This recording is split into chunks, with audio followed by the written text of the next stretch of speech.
सलामकुम। लाड़काना रीजन को जो है वो अपने दूसरे मैच में ट्रॉफी में शिकस्त मिली है। रावलपिंडी ने 202 रन से जो है लाड़काना को हरा दिया। किस तरह हराया, किसकी परफॉर्मेंस उस पर आज बात करेंगे। देखिए, जब मैच स्टार्ट हुआ था तो रावलपिंडी ने पहले बैटिंग की, 174 रन पे ऑल आउट हो गई। शाहनवाज राय ने शानदार बॉलिंग की, 6 खिलाड़ियों को आउट किया। सकलेन नवाज ने 2 खिलाड़ियों को आउट किया। तो शानदार आगाज था, 174 पे आउट हुए तो सब खुश थे कि भाई लाड़काना ने बड़ी शानदार बॉलिंग की है। फिर खतरा जो है लाड़काना का जो वो बैटिंग में ही होता है हमें तो लेकिन ये था कि 250 कम स्कोर है। लाड़काना इससे मतलब कि ज्यादा 50-60 रन की लीड ले सकता था, लेकिन अनफॉर्चुनेटली लाड़काना ने बहुत मतलब बुरा खेला। इसमें मैनेजमेंट की भी गलती है कि उन्होंने एक तजर्बा किया, एक नया प्लेयर जो कि मिडल ऑर्डर का था उसको 1-2 टीम में आपने डाला, ऊपर से उसको ओपनर भेज दिया। मतलब कि आपने उसको कुर्बानी का बकरा बनाया, जिसकी वजह से जो है लाड़काना एकदम से जो है वो उनकी बैटिंग नीचे चली गई। उसके बाद किसी ने भी रन्स नहीं किए। उस इनिंग में जो अच्छी बैटिंग की वो बॉलर्स ने की। जाहिद महमूद ने 44 किए, उसके अलावा शाहजेब अजीज ने 28 रन किए। तो उसके चक्कर में फिर भी जो है वो 10-15 रन कम रहे। 160 रन पे जो है वो लाड़काना ऑल आउट हो गई। तो मतलब यहीं से जो लाड़काना का जो मोरल ऊपर था पहले मैच से लेके पहली इनिंग की बॉलिंग तक, यहाँ पे बैटिंग पे आके जो है वो मोरल नीचे गया। गलती किसकी? सबसे पहली गलती जो इन्होंने जो ओपनिंग में जो स्लॉट चेंज किया, यहाँ से जाके एक मिस्टेक जो है वो नजर आती है कि यहाँ से लाड़काना पीछे गया। खैर, फिर रावलपिंडी बैटिंग पे ही, अब जो 174 पे आउट हुए थे अब तो वो नहीं होने वाले। उन्होंने फिर ठीक ठाक बारी ली थी, तकरीबन 450 रन बनाए और एक बड़ी, हालांकि उसमें सकलेन नवाज जो जिनका पहला मैच था, पहली इनिंग में 2 खिलाड़ियों को आउट किया, दूसरी में 4 खिलाड़ियों को आउट किया। तो टोटल 6 खिलाड़ी आउट किए। शाहनवाज ने उसमें 2 आउट किए, टोटल 8 खिलाड़ी आउट किए। लेकिन काम जो है वो रावलपिंडी अपना कर गई थी, 450 रन कर गए। और तकरीबन जो है वो 450 के साथ मिला के आप 10-15 रन और मिला के तकरीबन 400 का जो हदफ था वो लाड़काना को मिला। एक जो अंडरस्टूड बात थी, जो हमें नजर आ रहा था कि पॉसिबल नहीं लग रहा था कि जाहिर सी बात है, लेकिन ये कि मोरल हाई था, पहला मैच जीत चुके थे तो उम्मीद थी कि हो सकता है मैच ड्रा करवा दें।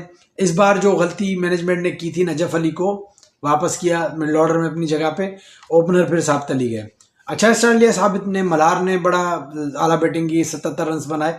लेकिन उसके बाद जो है वो जो आए भाई, तू चल में आया, तू चल में आया, तो सारे 5, 10, 8 यही रन रहे। अब इसमें यहाँ पे कुछ टीम सिलेक्शन पे भी बात करेंगे। देखिए, यंग प्लेयर्स ने मतलब कि आपको बताया कि हम परफॉर्म कर सकते हैं। आपके जो रीजन में जो इतने सालों में जो 2 सेंचुरियां लगी थी या 3 लगी थी, वो अभी आके आपके एक ही पिछले मैच में 3 सेंचुरियां लगी। तो बता दिया यंग प्लेयर्स ने लगाई कि भाई यंग प्लेयर्स को आप मौका दें। अभी भी आप देखेंगे काफ़ी जो है सीनियर प्लेयर टीम में मौजूद है, परफॉर्म नहीं कर पा रहे। मैं तो काफ़ी सालों से फॉलो कर रहा हूँ, तो वो परफॉर्म नहीं कर पा रहे। तो आपकी बात है कि यंग टैलेंट मौजूद है, तो आप उनको कब मौका देंगे? तो यहाँ पे ये भी बात है।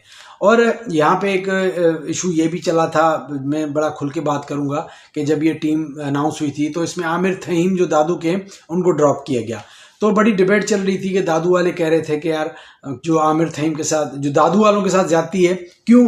क्योंकि दादू वो टीम है जो जब से लाड़काना रीजन बनाया यही दादू ही विन करती है। जब दादू की टीम आपकी सीनियर डिस्ट्रिक्ट टूर्नामेंट हर साल विन करती है, तो फिर उसके प्लेयर्स को मौका क्यों नहीं दिया जाता? इसको भी ऐड किया था। चलो और प्लेयर्स को छोड़ दो, आमिर थहीम जो पाकिस्तान कलर है अंडर 19, तो उनकी जगह क्यों नहीं बनती? यहाँ पे एक चीज़ है कि स्पिनर ऑलरेडी जाहिद महमूद जो है वो इंटरनेशनल स्पिनर है। बात हो सकती है शाहजेब अजीज पे। शाहजेब अजीज और आमिर थहीम एक ही कैटेगरी के प्लेयर हैं, एक ही उम्र के प्लेयर हैं, लेकिन जो प्रेफरेंस हम देख रहे हैं वो जो है वो शाहजेब अजीज की तरफ है। इसमें फिर दोनों चीज, लेकिन ये यहाँ पे ये इशू नहीं है, ये दोनों चीजें साथ चल सकती है। लेकिन असल जो इशू है वो बैटिंग का है। अब देखें, अगर बैटिंग की तरफ आते हैं तो साबित अली ने तो प्रूव किया कि भाई वो अच्छा खेल सकते हैं।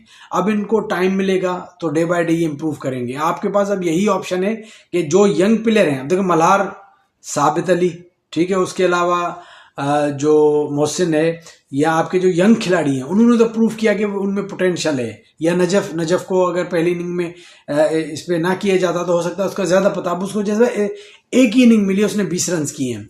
तो ये जो यंग खिलाड़ी हैं, और अभी स्क्वाड में उम्र है, बल्कि मैं दो स्क्वाड से बाहर मेरा एक फेवरेट प्लेयर लाड़काना का शाहजेब जुम्मन बड़ा फेवरेट प्लेयर है। तो इस तरह के प्लेयर्स को आपको रखना पड़ेगा।